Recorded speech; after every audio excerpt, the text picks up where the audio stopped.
प्रकाशकीय अंग्रेजी संस्करण से रामायण के विषय में किए गए अनुसंधान का एक श्रेष्ठ अंश यहाँ प्रस्तुत किया गया है। इस पुस्तिका के लेखक ईवी रामासामी पेरियार हैं।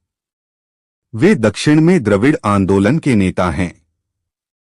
उन्होंने करीब 40 वर्षों से अधिक समय तक रामायण का गहन अध्ययन किया और उस पर गंभीर चिंतन किया। यह सब उन्होंने तमिलनाडु के एक छोर से दूसरे छोर तक प्रतिदिन प्रचार कार्य की अन्य गतिविधियों में व्यस्त रहते हुए किया। लेखक ने वाल्मीकि रामायण के ब्राह्मणों द्वारा किए गए अच्छे अनुवादों को पढ़ा है। इसके साथ ही उन्होंने अन्य रामायणों जैसे कंब रामायण, तुलसीदास की रामायण, रामचरितमानस, बौद्ध रामायण, जैन रामायण आदि के अनुवादों का भी सम्यक अध्ययन किया है। यह वयोवृद्ध लेखक, जो अब 80 वर्ष के हो चुके हैं, आज भी उसी प्रेरणादायी अभिरुचि और प्रतिबद्धता के साथ इस महाकाव्य की विसंगतियों, उसकी बेतुकी बातों, उसके विरोधाभासों और उसकी बेहूदगी का भंडाफोड़ करने के लिए उक्त महाकाव्यों का अध्ययन कर रहे हैं। हमने इस रामायण का नाम the Ramayana to reading, Ramayana का सच्चा अध्ययन क्यों रखा है? इसलिए क्योंकि साहित्य के किसी अंश का अध्ययन आलोचनात्मक दृष्टिकोण से किया जाना चाहिए। उसको पवित्र मानकर अंधभक्ति के साथ नहीं किया जाना चाहिए। Swami Vedachalam P V. Manika Naicker P. Chidambaram Pillai V P. Subramanya Mudaliar S M. Punarlingam Pillai और चंद्रशेखर पावलर इत्यादि प्रसिद्ध तमिल विद्वानों द्वारा तमिलनाडु में कुछ पुस्तकें लिखी गई हैं। उन्होंने बहुत पहले ही यह साबित कर दिया था कि रामायण के लेखकों का एकमात्र उद्देश्य आर्यों की प्रशंसा करना और द्रविड़ों को बदनाम करना था। यहाँ तक कि स्वामी विवेकानंद और पंडित जवाहरलाल नेहरू ने स्पष्ट शब्दों में कहा है कि रामायण एक मिथक है जो प्राचीन आर्यों और द्रविड़ों के बीच लंबे समय तक चले संघर्ष का चित्रण करती है। Page number 2।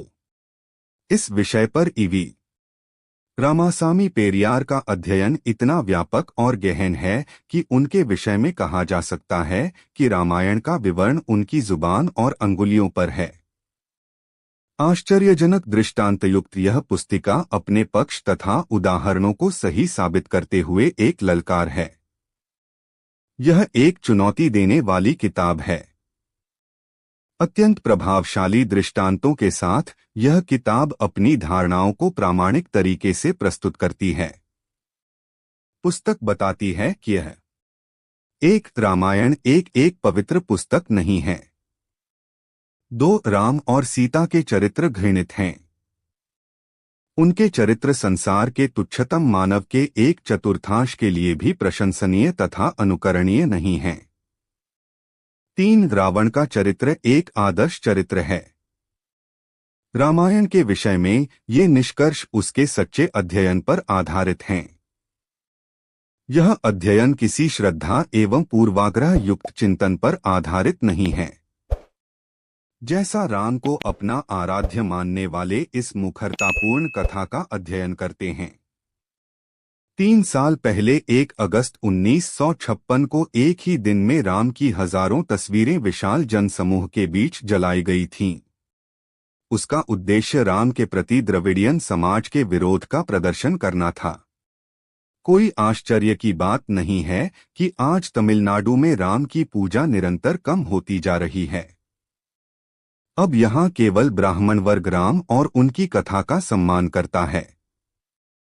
इससे इतर न नाटक के मंच पर न ही सिनेमा के पर्दे पर राम का चरित्र समझदार द्रविड़ों को आकर्षित करता है।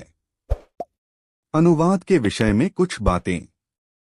पेरियार की बेधक तमिल शैली का अंग्रेजी में सटीक और शुद्ध अनुवाद कर पाना कठिन है। हमारे अनुवादकों ने यह महान कार्य अत्यंत शीघ्रतापूर्वक किया। उन्होंने करीब 1 सप्ताह के भीतर ही यह कार्य संपन्न किया। शब्द चयन और अभिव्यक्ति की कुछ गलतियों से हम अवगत हैं।